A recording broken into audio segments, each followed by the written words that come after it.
ఇంటికైతే early morning 5:30 కల్లా వచ్చేసామండి. రాగానే అయితే ఫ్రెష్ అప్ అయిపోయాను. హెడ్ బాత్ కూడా చేసేస్తాను. కోవిడ్ తర్వాత నుంచి ఈ బస్సులు ట్రైన్ జర్నీలు అయితే కన్ఫర్మ్ హెడ్ బాత్ అయితే చేస్తానన్నమాట.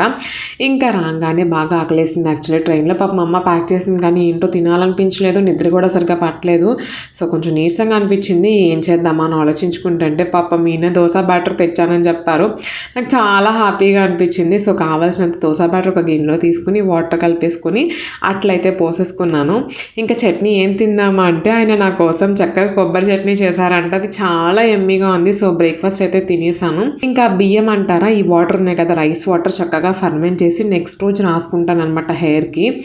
ఇలా హెయిర్ ఫాల్ ప్రాబ్లం ఉన్న వాళ్ళకైతే చాలా యూజ్ అవుతుంది. డీటెయిల్ వీడియో మళ్ళీ చేస్తానులేండి. ఓ పక్క అయితే రైస్ పెట్టేసుకున్నాను. చక్కగా ముద్దపప్పు కూడా విజిల్స్ అయితే పెట్టేసుకున్నాను. ఇంటి నుంచి అయితే కొత్త ఒకే తెచ్చుకున్నాను. మరి సమ్మర్కి వెళ్ళాను కదా, ట్రైన్లో కూడా నిద్రపోలేదు. జస్ట్ ముద్దపప్పు ఒక్కటే ఉండేద్దాము అని చెప్పి అనుకున్నాను. ఇంకా ముద్దపప్పులో కూడా తాలింపు ఏంటంటే అన్నీ వేయను, జస్ట్ నేతితో చక్కగా కొంచెం ఇంగువ జీలకర్ర వేసి తాలింపు వేస్తాను. చాలా బాగుంటుంది. కొంచెం బియ్యం వాచిన నీళ్ళు ఉంటాయి కదా, గంజి, అది వేస్ట్ అవ్వకుండా అందులోనే కొంచెం వేసేసి జస్ట్ ఒక బాయిల్ ఇచ్చేసి కట్టేశాను.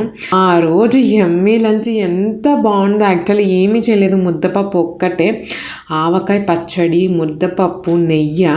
నేనైతే అలా పిసుక్కుని తింటాను అనమాట. ఎంత ఇష్టం అంటే యాక్చువల్లీ నేను పచ్చళ్ళు ఎక్కువ తిన్నాను. ఈ ఆవకాయ పచ్చడి కూడా స్టార్టింగే అనమాట. తర్వాత నేను ఇంకా దాన్ని ఇంకా ఎక్కువ తినను అనమాట. ఇంకా నైట్ టిఫిన్ వచ్చేసి చక్కగా పెరుగులో ఆవకాయ పచ్చడి కలిపేసుకొని దోశలు పోసుకొని మ్యాంగోతో అయితే నా డిన్నర్ కూడా కంప్లీట్ చేస్తాను.